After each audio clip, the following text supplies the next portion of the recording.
When this plane's engine exploded at 32,500 feet, one woman suffered the worst fate imaginable. It was just before 10:30 a.m. on March 17, 2018, when Southwest Airlines Flight 1380 left the gate at New York's LaGuardia Airport.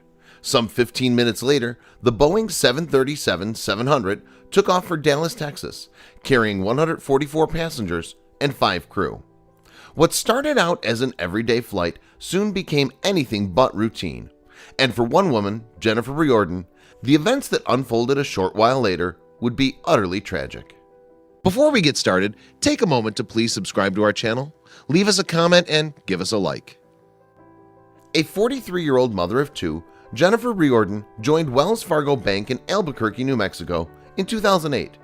10 years later, she'd risen to become Vice President of Community Relations with responsibility for about 1,000 staff. Riordan was on Flight 1380 as she was traveling back to her home city after a meeting in New York.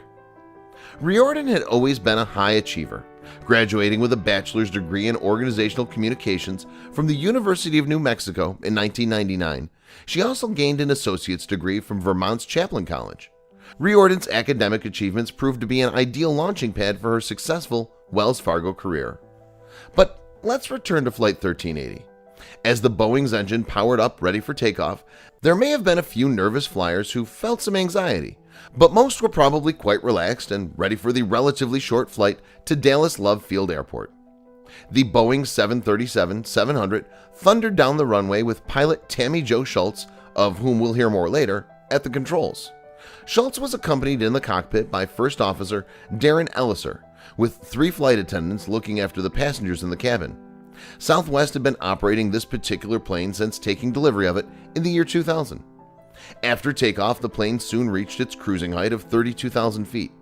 Everything seemed completely normal, until about 20 minutes into the flight when suddenly there was a bang. Terrifyingly, the plane banked steeply to an angle of about 40 degrees. It then got back to the level and started to descend. Fortunately, Captain Schultz was equal to the emergency. No doubt her training and background as a former fighter pilot proved beneficial. In fact, Schultz was one of the first women to fly fighters for the U.S. Navy, and one of the first to pilot an FA-18 Hornet. In any event, Schultz righted the 737 and held steady.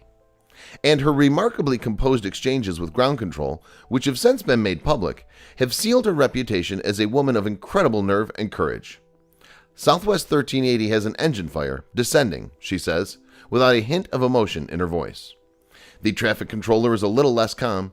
"You're descending right now?" he says, his voice a little unsteady. "Yes, sir, we are single engine, descending," comes in the monotone reply. One passenger, Alfred Tumlinson of Corpus Christi, Texas, was full of admiration for the pilot. "She has nerves of steel," he told WPVI. "That lady, I applaud her. I'm going to send her a Christmas card. She was awesome." The onboard drama saw one of the plane's 2 engines explode in what's known as an uncontained explosion. That it was uncontained meant that the bits of debris flew off the engine and struck the plane, and the fact that it was uncontained explained the dire consequences that came to pass. One passenger, a retired nurse called Peggy Phillips, told ABC News that she'd heard a big whoosh of air. This was the result of a piece of debris from the engine crashing through a window just above the starboard wing of the plane. The window was completely destroyed and the fuselage on one side of the plane punctured. Inevitably, the damage caused a rapid depressurization of the cabin, since the plane was at an altitude of 32,500 feet when the engine blew. That, of course, meant that oxygen masks dropped down from the overhead lockers. Schultz now quickly brought the plane down to an altitude of 10,000 feet where air would be breathable. But there was even more serious consequences arising from the shattered window. Jennifer Riordan was the passenger unlucky enough to be sitting next to it. And despite the fact that she was wearing her seatbelt, the force of the sudden depressurization dragged her partway out of the plane. Terrifyingly, Riordan was now actually hanging out of the plane from the waist upwards. Next to Riordan was a teenage girl, and 1 seat away was Holly Mack. Mack and the girl tried to pull Riordan back into the plane, but they were fighting a losing battle. With the altitude and that air pressure at the time, they were not physically able to move her at all, Mack explained to People. The air pressure was still too much. 2 male firefighters from Texas then pitched in, and between them they managed to haul Riordan back inside. Unfortunately though, her injuries were extremely serious. One of the passengers who tried to revive her was the retired nurse Peggy Phillips. She kept at it for the next 20 minutes until the plane made its emergency landing at Philadelphia International Airport. But tragically, the fight to save Riordan's life proved unsuccessful. People quoted Phillips as saying, "Imagine going through the window of an airplane at about 600 miles an hour and hitting either the fuselage or the wing with your body, with your face. I can probably tell you there was significant trauma to the body." Many people, including Albuquerque's mayor Tim Keller, were quick to express their shock at the incident. "This is tremendous and tragic loss for Jennifer's family and many others throughout our city," Keller said, before offering his condolences.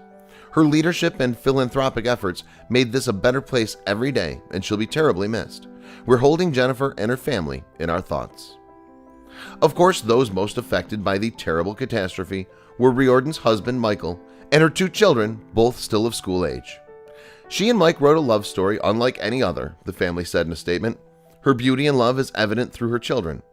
The statement also described Riordan as the bedrock of our family. The whole emergency lasted about 22 minutes. As well as the single fatality of Jennifer Riordan, 7 passengers sustained minor injuries. The U.S. National Transportation Safety Board has said that early evidence points to metal fatigue in a fan blade as the cause of the engine explosion. And we can thank the cool-headed Tammy Jo Schultz for the fact that the casualty toll from this incident was not far higher.